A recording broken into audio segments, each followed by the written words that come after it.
The first time my parents called my brother the dreamer, he was 9 years old and trying to build a lemonade stand shaped like a pirate ship in our driveway. My father spent an entire weekend helping him paint fake cannons onto cardboard while neighbors stopped to admire that boy's imagination. I sat nearby quietly finishing a science fair project alone because my mother forgot to buy poster board again. "You're the practical one," she told me absent-mindedly while searching for masking tape for my brother's pirate sails.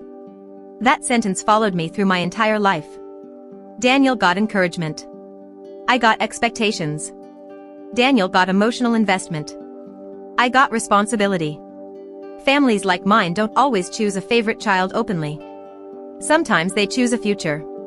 And once that happens, every resource quietly starts flowing toward whichever child represents hope instead of stability. My name is Erin Holloway, and by 33 years old, I had become disturbingly good at pretending disappointment didn't hurt me anymore. Especially when it came from my parents. My brother Daniel was 3 years older than me and permanently one inspirational quote away from financial disaster. He dreamed constantly. Restaurants. Food trucks. Craft breweries. A coffee shop combined with live poetry somehow. Every 6 months he discovered a life-changing opportunity requiring money he didn't have. My parents funded nearly all of them. Entrepreneurs need support before success, Dad always said proudly while writing checks. Meanwhile, I learned early not to ask for much. Not because we were poor. Because our family resources operated like emergency services responding exclusively to Daniel's ambitions. When I got accepted into Northwestern with partial scholarship at 17, my guidance counselor cried harder than my parents did. Mom hugged me briefly, then immediately started worrying aloud about tuition costs. Maybe community college first would be smarter. She suggested while Dad nodded distractedly over restaurant invoices Daniel wanted him to review. Daniel was 20 then and currently obsessed with opening a gastropub despite never managing a restaurant before. "You have your whole life for school," Dad told me constantly. But Daniel's opportunity is happening now. Opportunity. Such a dangerous word in families addicted to potential. I worked 2 jobs senior year saving aggressively because I knew asking for financial support felt increasingly risky. Still, my parents repeatedly reassured me the college fund Grandma left before dying remained untouched. "That money is your future," Mom promised constantly. Funny thing about promises inside dysfunctional families, they remain true only until someone more emotionally demanding needs something. 3 weeks before freshman orientation, Daniel's restaurant deal collapsed. Investors backed out suddenly. Equipment payments were overdue. Suppliers threatened legal action. The entire family atmosphere turned catastrophic overnight. Dad stopped sleeping. Mom cried constantly. Daniel wandered around the house chain-smoking and talking about failure like someone had died. Then one evening my parents asked me to sit down in the living room. Immediately, I knew. People don't use careful voices for good news. Dad cleared his throat heavily. "We need to discuss the education account." There it was. My stomach dropped instantly. Mom grabbed my hand dramatically, already crying. "This is temporary." Temporary. Another dangerous family word. Dad avoided eye contact entirely. Daniel's situation is more serious than we realized. I stared at them silently because part of me still hoped maybe I misunderstood somehow. "How much?" I whispered. Silence. Long silence. Then Dad said quietly, "All of it." My body actually went numb. $28,000. Grandma's entire savings for my education. Gone. You used my college fund. Mom squeezed my hand harder. To protect the family. Family. In our house, that word always meant sacrificing for Daniel specifically. You promised. Dad sighed immediately, irritated already. Life changes. It was my money. It was family money, he snapped suddenly. And your brother needed help. Needed. Daniel always needed. I stood so fast the coffee table rattled. What about me? Mom started crying harder instantly. Don't make this harder. Harder. Because apparently my reaction created the real emotional inconvenience, not their betrayal. I leave for college in 3 weeks. Dad rubbed his forehead tiredly. You can take loans. Loans. For money they already spent. Daniel said he'll repay everything once the restaurant succeeds, Mom added quickly like that solved anything. I laughed once sharply because the absurdity overwhelmed me. Daniel had never successfully repaid anyone for anything in his entire life. You chose him. Silence exploded through the room. Dad's face hardened instantly. Watch your tone. There it was. Accountability transformed into disrespect immediately. No, I whispered. You watch what you just did. I left before either could answer. Daniel found me sitting on the back porch an hour later. Cigarette smell. Red eyes. Guilt written all over him. I didn't ask them to do that, he said quietly. I stared out into darkness. But you let them. Silence. I'll pay you back, he whispered. I swear. I looked at my brother carefully then. Really looked. And suddenly I realized something heartbreaking. Daniel genuinely believed his dreams mattered more than other people's stability because our parents taught him that repeatedly his entire life. No, you won't, I said softly. That hurt him. I could see it. But not enough to refuse the money. I still went to Northwestern. Loans. Scholarships. Waitressing weekends. Tutoring freshman chemistry at night. I graduated exhausted and deeply independent in the kind of way emotionally neglected children often do. Daniel's restaurant survived exactly 14 months before closing. Bad location, Dad explained bitterly afterward. Then came another concept. Another loan. Another temporary setback. My parents refinanced their house twice during my 20s, funding Daniel's reinventions while criticizing my emotional distance whenever I skipped family dinners to work overtime. You only care about money now, Mom complained once after I declined helping Daniel move out of another failed apartment. Interesting accusation from people who literally emptied my college fund.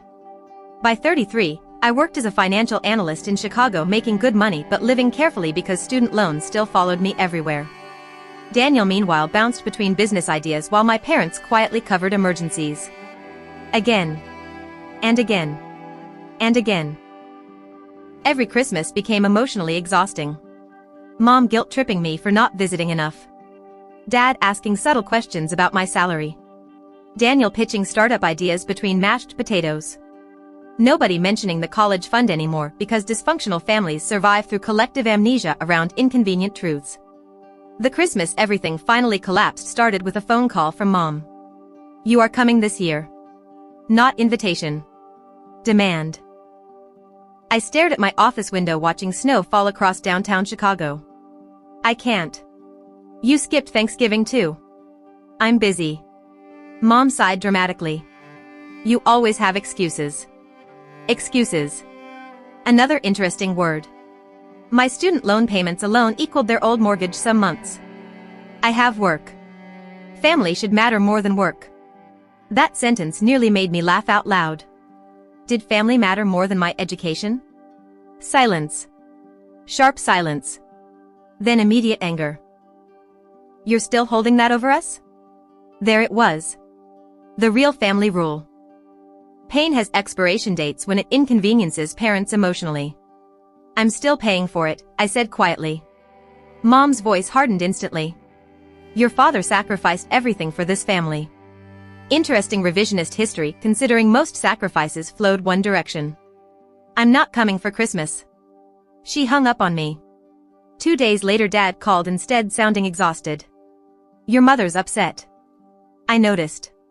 Long silence followed. Then quietly, things are difficult right now. Something in his tone made my stomach tighten immediately. What happened? He hesitated.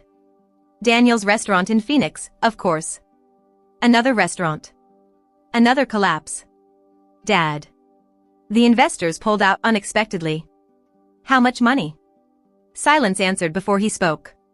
Too much. I closed my eyes slowly. What did you do? His breathing changed slightly. We took another mortgage extension. My chest actually hurt. On the house? Temporary. There was that word again. Temporary. The family lie that financed decades of bad decisions. Dad, you're 68. He just needs one break. One break. After 15 years of failures funded by everyone around him. No, I whispered. He needs consequences. Dad's voice sharpened immediately.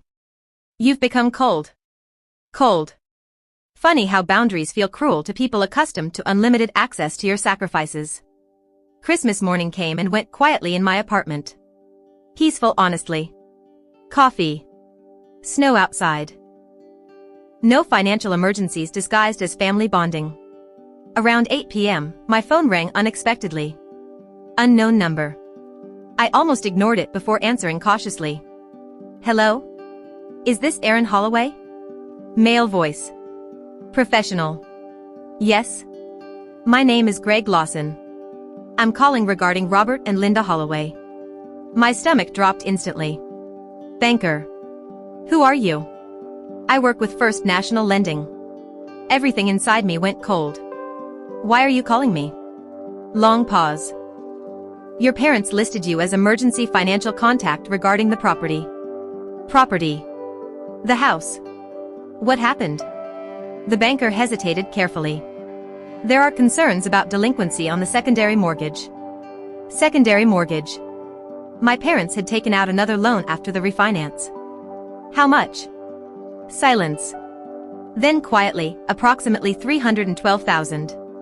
I genuinely stopped breathing for a second. $300,000. On a house worth maybe $400,000. How? The banker lowered his voice slightly. Multiple business-related consolidations tied to your brother's ventures. Of course. My entire childhood condensed into one horrifying financial sentence.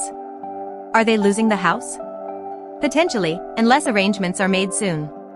I sat down heavily on my couch staring into nothing. Why are you telling me this? Another careful pause.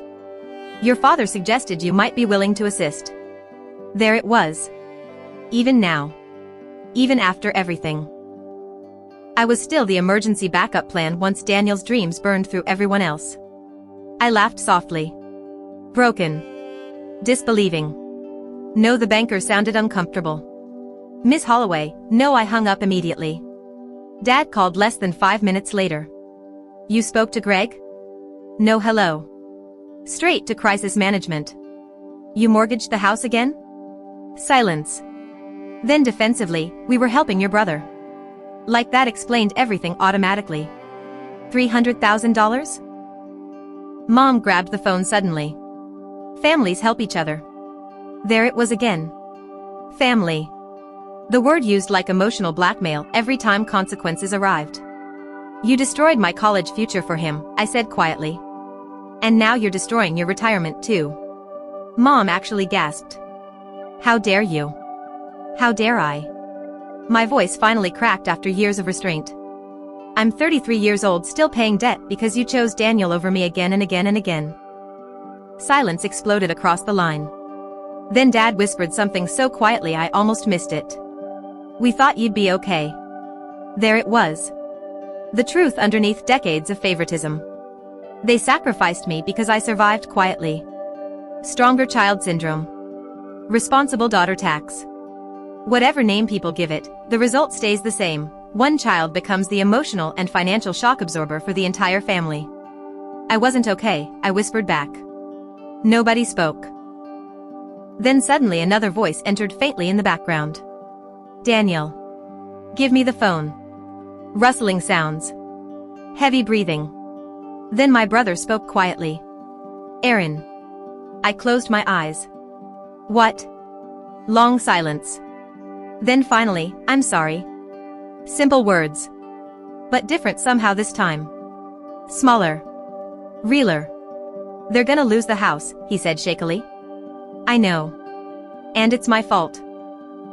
Tears burned unexpectedly behind my eyes because in 33 years, I had never once heard Daniel say that sentence fully without excuses attached. Yes, I said softly. Silence again. Then, I don't want you fixing it. That surprised me enough to sit upright. What? He laughed bitterly. That's the whole problem, right? More silence. I kept thinking eventually I'd become successful enough to make everything worth it. His voice cracked slightly. But I just kept taking. I pressed my hand against my forehead, suddenly exhausted beyond anger. Why didn't you stop? Because they never made me. Honest. Brutally honest. We talked for almost an hour that night. Real conversation, maybe for the first time in our adult lives. Daniel admitted he spent years believing our parents' sacrifices proved his potential mattered more. He thought my independence meant I needed less love, less support, less protection. I was jealous of you sometimes, he admitted quietly. You actually built a real life. That nearly broke me. Because while I envied his endless second chances, he envied my stability. Dysfunction poisons every child differently. My parents eventually sold the house the following spring before foreclosure forced it. Tiny condo afterward. Smaller life. Fewer illusions. Dad works part-time now despite retirement age. Mom stopped talking about family sacrifice so proudly once consequences became visible publicly. Daniel got sober last year too. Turns out chasing constant dreams masked bigger problems underneath. He manages a restaurant now instead of trying to own one. Sometimes maturity looks less glamorous than ambition. And me? I finally paid off my student loans 3 months ago. Last payment. 15 years after graduation. I cried in my car afterward unexpectedly hard. Not because of money. Because debt tied me emotionally to that betrayal for so long I forgot adulthood could feel untethered from it. The strange thing is, I do visit my family now occasionally. Carefully. With boundaries. But something fundamental changed forever once I understood this truth. Some families don't sacrifice equally. They sacrifice the child most likely to endure it silently. Then they call that child selfish years later for finally noticing the difference.